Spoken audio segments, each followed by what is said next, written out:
بچپن میں طے شدہ رشتے بہت کم راس آتے ہیں کیونکہ بچوں کے مزاجوں کا پتہ نہیں ہوتا۔ امی جان کو اپنی بہن سے بہت محبت تھی، لہٰذا انہوں نے دور اندیشی سے کام نہ لیا، صرف اپنی بہن کی خوشی کی خاطر مجھے خالہ کی پھیلی ہوئی جھولی میں ڈال دیا۔ شادی کے بعد پتہ چلا شوہر اچھے کردار کا نہ ہو تو شادی عذاب ہو جاتی ہے۔ وہ رنگین مزاج شخص تھا۔ مجھے اپنے شوہر کی محبت نہ ملی بلکہ اس نے اپنی رنگ رلیوں کی وجہ سے میری زندگی اجیرن کر دی۔ میں قسمت پر شاکر رہنے والی عورت تھی، کسی سے شکوہ نہ کیا۔ وقت پلک جھپکتے گزرنے لگا۔ 2 بیٹیوں کی ماں تھی، سوچا کہ ان کی اچھی پرورش کرنے میں اپنے دکھوں کو بھلا دینا چاہیے۔ اب نواز تو ٹھیک ہونے سے رہے، وہ ان میں سے تھے جنہیں پوتڑوں کے بگڑے کہا جاتا ہے۔ وقت کے ساتھ بچیاں بڑی ہو رہی تھیں مگر وہ اپنی اولاد سے بھی لاپرواہ رہے اور میں اولاد کی نعمت سے مزید سرفراز ہوتی گئی، یہاں تک کہ میرے آنگن میں 4 بچے کھیلنے لگے۔ اب مجھے شوہر کے بارے میں سوچنے اور کڑنے کی کب فرصت تھی؟ یہ بچے ہی میری آنکھوں کا نور اور دل کا سرور تھے۔ میں نے ساری توجہ ان کی پرورش پر لگا دی، یہ فکر چھوڑ دی کہ کب میرے گھر کا سربراہ گھر سے جاتا ہے اور کب واپس آتا ہے۔ بچے زیادہ ہو گئے مگر نواز نے خرچے میں اضافہ نہ کیا، خرچہ کم پڑنے لگا۔ جوں توں گزارا کرتی تھی مگر ان سے لڑتی جھگڑتی اس وجہ سے نہ تھی کہ اس لڑائی جھگڑے کا میرے بچوں پر برا اثر پڑے گا۔ جو مرد گھر میں دلچسپی نہیں رکھتے اور باہر اپنی خوشیاں تلاش کرتے ہیں، آخر ان پر برے دن آ جاتے ہیں۔ مجھ پر بھی وہ برا دن آ گیا جب مجھے خبر ملی نواز نے دوسری شادی ایک رقاصہ سے کر لی ہے۔ یہ اطلاع میرے لیے موت کی خبر جیسی تھی کیونکہ میں جانتی تھی کہ اب مجھے اکیلے ہی اپنے بچوں کو پالنا پوسنا ہوگا۔ میرا اندیشہ درست نکلا۔ دوسری شادی کرنے کے بعد نواز گھر کا راستہ بھول گیا۔ اس نے ایک نیا گھر جو بسا لیا تھا، رفتہ رفتہ اس نے خرچہ دینا بھی بند کر دیا۔ میں نے لوگوں کے گھروں سے کپڑے لا کر سینے شروع کر دیے، مزدوری تلاش کرتی، سردیوں میں رضائیاں سلائی کرتی، گرمیوں میں کچھ اور چھوٹے موٹے کام ڈھونڈتی، کھانا ایک وقت پکاتی، ایک وقت ہم چنے کھا کر سو جاتے۔ ایسے کانٹوں بھرے دن بسر کر کے میں نے بچوں کو پالا، کسی کے آگے ہاتھ نہیں پھیلاتی تھی۔ کھانا کم کھاتی، بچوں سے کہتی بھوک نہیں ہے، وہ جانتے تھے میں جھوٹ بول رہی ہوں تاکہ وہ پیٹ بھر کر کھا لیں۔ غربت میں پلنے والے بچے بہت حساس ہو جاتے ہیں، لہٰذا جب حامد اور علی بڑے ہوئے تو انہوں نے اسکول جانا بند کر دیا۔ انہی دنوں نواز گھر آئے مگر وہ بہت بیمار تھے، ان کی صحت اتنی گر چکی تھی کہ سہارے سے چل سکتے تھے۔ دوسری بیوی، بنگلہ اور گاڑی، سب مال و دولت لپیٹ کر انہیں اس حالت میں پہنچا کر ناتا توڑ چکی تھی۔ جب کوئی دیکھنے والا نہ رہا، آخر کار میں یاد آئی اور گھر آئے تو بستر پر پڑ گئے۔ ان کو جگر کا کینسر ہو گیا تھا اور اب بیماری آخری سٹیج پر تھی۔ میرے پاس پیسے کہاں تھے کہ ان کا علاج کراتی، لیکن ان کی بیماری نے بھی مجھ کو زحمت نہ دی اور وہ چند روزہ باقی ماندہ زندگی کے دن ہمارے پاس گزار کر اللہ کو پیارے ہو گئے۔ میرے بچوں نے شاید باپ کا آخری دیدار کرنا تھا سو کر لیا۔ میرے چچا زاد بھائی کی شہر میں ورکشاپ تھی، میرے بچوں نے وہاں جانا شروع کر دیا تاکہ کام سیکھ لیں اور 4 پیسے بھی کما کر گھر لا سکیں۔ جب انہوں نے پوری طرح کام سیکھ لیا تو ان کو روز کی اجرت بھی ملنے لگی اور گھر کا گزارا چلنے لگا۔ ان دنوں میں بیمار رہنے لگی تھی، زیادہ محنت نہیں کر سکتی تھی، بہت غم ہوتا تھا کہ میں نے کیا سوچا تھا اور میرے بچے کیا بن رہے ہیں۔ میں نے تو ان کو پڑھانے لکھانے اور اعلیٰ تعلیم دلانے کا خواب دیکھا تھا، ان کو ڈاکٹر اور انجینئر بنانا چاہتی تھی اور یہ ورکشاپ میں مستری بن رہے تھے۔ اللہ کا شکر ہے چلو پھر بھی میرے بچے ہنرمند تو ہو گئے ہیں۔ بچے مجھے تسلی دیتے، غربت تو انسان کو سڑکوں پر بھٹکاتی ہے، بھکاری تک بنا دیتی ہے، ہم پھر بھی کوئی کام تو سیکھ گئے ہیں۔ وہ اپنی ننھی سی عقل سے میرا حوصلہ بڑھاتے تھے اور میں آنسو پوچھ لیا کرتی تھی، لیکن مجھے ان کو کام کرتے دیکھ کر بہت دکھ ہوتا تھا کہ یہ تو ان کے پڑھنے لکھنے اور کھیلنے کودنے کے دن تھے۔ بڑے بیٹے کو پڑھنے کا بہت شوق تھا، جب وقت ملتا وہ کتابیں لے کر بیٹھ جاتا، یوں اپنی ہمت سے اس نے پرائیویٹ میٹرک کر لیا۔ انہی دنوں میرے سسر کے ماموزاد بچوں کا احوال پوچھنے آئے، وہ اثر و رسوخ والے آدمی تھے۔ ہمارا حال دیکھا تو رنجیدہ ہو گئے، بولے بیٹی تم چاہو تو میں تمہارے بڑے لڑکے کو سعودی عربیہ بھجوا دوں، وہاں میرے بیٹے کی ورکشاپ ہے، یہ ادھر کام پر لگ جائے گا۔ میں نے حامی بھر لی، انہوں نے کمال شفقت سے علی کو اپنے بیٹے کے پاس بھجوا دیا۔ یہ سب اتنی جلدی ہوا کہ مجھے کچھ سوچنے اور سمجھنے کا موقع نہ ملا۔ بیٹے کے جانے سے میں اداس تھی، لیکن پیٹ کا دوزخ بھرنے کے لیے قربانی دینی پڑتی ہے، سو میں نے بھی قربانی دی، چند روپوں کی خاطر جدائی کا دکھ برداشت کیا۔ وہاں محنت مزدوری سے جو معاوضہ ملتا علی گھر بھجوا دیتا، اس کی محنت سے گھر کے حالات بدلنے لگے۔ تب میں نے حامد کو دوبارہ اسکول میں داخل کروا دیا تاکہ یہ بھی کم از کم میٹرک پاس کر لے۔ سعودی عربیہ سے رقم آتی رہی، میرے گھر میں اب 2 وقت کی روٹی پوری تھی، اس لیے گھر میں سکون کی لہر دوڑ گئی۔ اب صبح و شام کی روٹی کی خاطر مجھ کو پاپڑ نہیں بیلنے پڑتے تھے۔ علی 4 سال تک مسلسل پردیس میں مشقت کرتا رہا۔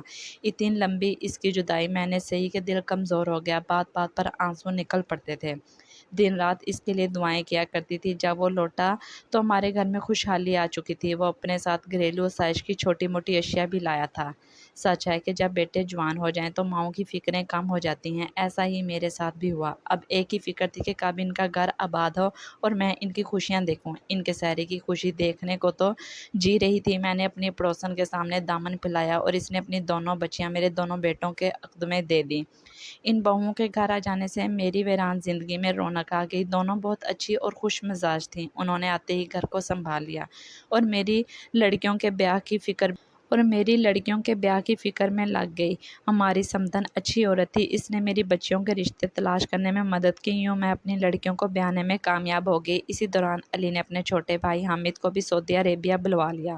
2 سال دونوں نے وہاں محنت سے کمایا اور میرا گھر بھر دیا۔ اب میرے پاس کسی شے کی کمی نہ تھی۔ اللہ نے پوتے بھی عطا کر دیے۔ اب میں نے بیٹوں سے حج و عمرہ کرنے کی خواہش کی، انہوں نے میری اس آرزو کو بھی پورا کر دیا۔ مجھے میرے لائق بیٹوں کی بدولت عمرہ و حج کی سعادت نصیب ہوئی۔ دونوں لڑکوں نے مجھ کو خوب شاپنگ کرائی اور اپنی بیویوں کے لیے بھی عمدہ جوڑے لے کر دیے۔ اپنے بچوں کے لیے کھلونے اور دیگر چیزیں لی۔ میں لدی پدی گھر لوٹی، گویا اب میری سب خواہش پوری ہو گئیں۔ بیوی بچوں کے لیے ہمارا گھر سکون کا گہوارہ تھا۔ میری اور میری بہوؤں کی سوائے ایک بات کے ہر میں بنتی تھی۔ دراصل یہ دونوں بہنیں ضرورت سے زیادہ کھانا بنا لیتی تھیں اور رات کو جب کافی سارا کھانا بچ جاتا تو اسے ضائع کر دیتیں۔ اس بات پر میرا جی جلتا اور میں بہت کڑتی تھی۔ روزانہ ان کو سمجھاتی، کبھی پیار سے کبھی غصے سے، کہ میرے بچیوں اس طرح کی لاپرواہی نہ کیا کرو، بچا ہوا کھانا پھینکنے سے رزق کی بے حرمتی ہوتی ہے اور ہمارا رازق اس بات سے ناراض ہوتا ہے۔ یا تو کسی کو دے دیا کرو یا پھر اتنا بنایا کرو کہ کھانا ضائع نہ ہو۔ اس پر وہ کہتی کہ ہم بچا ہوا کھانا دینے کہاں جائیں، کوئی دروازے پر صدا دے کر لے جائے تو لے جائے، ہمارا بچوں والا گھر ہے، ہم سے اتنا ناپ تول کر کے کھانا نہیں بن سکتا۔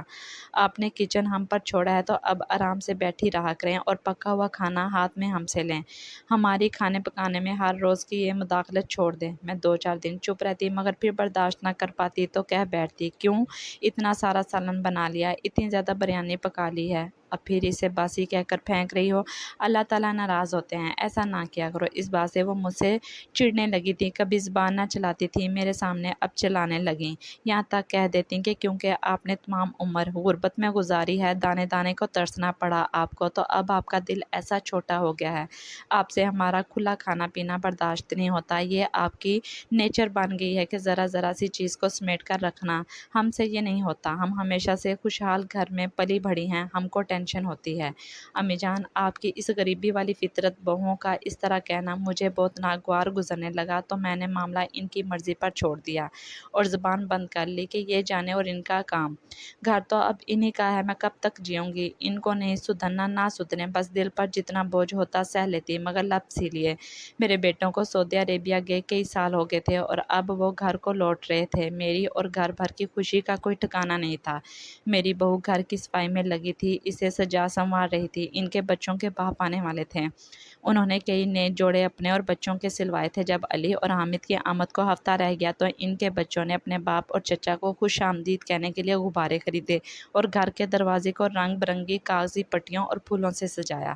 وہ ایسے خوشی منا رہے تھے جیسے کہ گھر میں عید کا سماں ہو، لیکن ان کی خوشیوں کو نہ جانے کس کی نظر لگ گئی، جو میرے بچوں کی آمد سے 4 دن قبل یہ خبر آ گئی کہ جدہ جاتے ہوئے وہ دونوں کار کے حادثے میں جاں بحق ہو گئے۔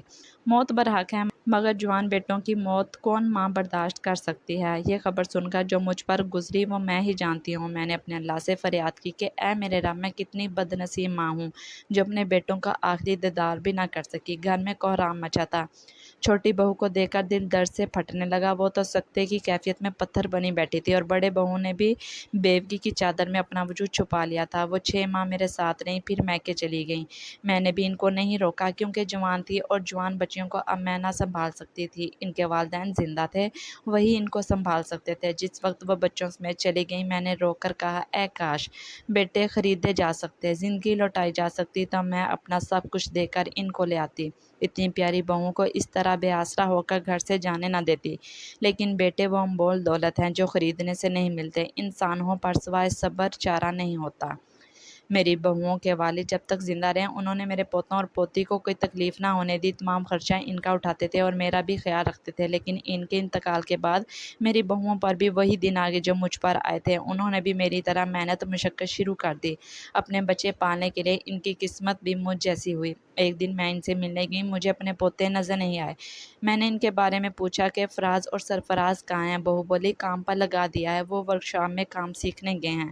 یہ سن کر میرا کلیجہ کٹ گیا۔ اپنے بچوں کو جب میں نے کام سیکھنے کو بھیجا تھا اتنا دکھ تو مجھے تب بھی نہ ہوا تھا جتنا آج ہوا تھا۔ کیا ان کو اسکول سے اٹھا لیا ہے؟